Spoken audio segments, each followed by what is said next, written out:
guys, mahilig ka ba sa outdoor activities? Sports, cycling, nagbi-beach ka, nagagala-gala ka, pumunta ka ng reunion, pumunta ka ng beach, naliligo kayo kasama ng barkada.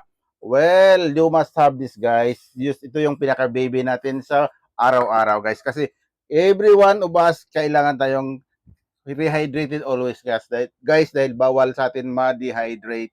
Pag ma-dehydrate tayo guys, alam mo na kung ano mangyayari guys, di ba? Ang init nga naman ng panahon ngayon guys, dapat meron ka nito guys.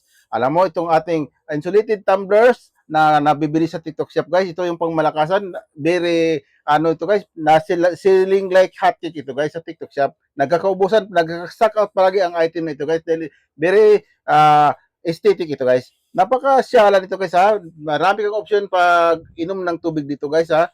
Pwede sa kanyang lid, pwede dito sa lid niya.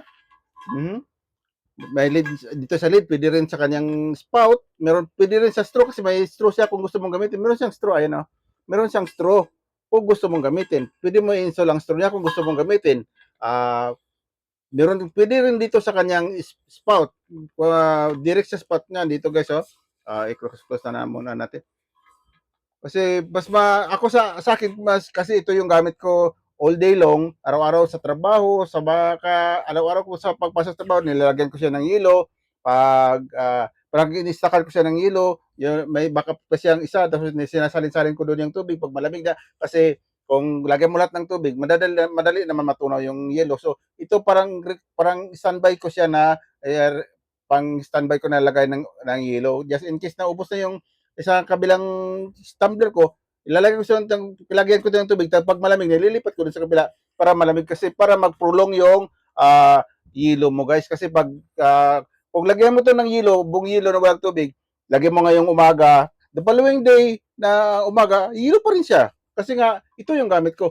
So, dito pwede mo rin siya, kung mag-inom ka guys, di pwede rin dito sa pinaka-spout niya.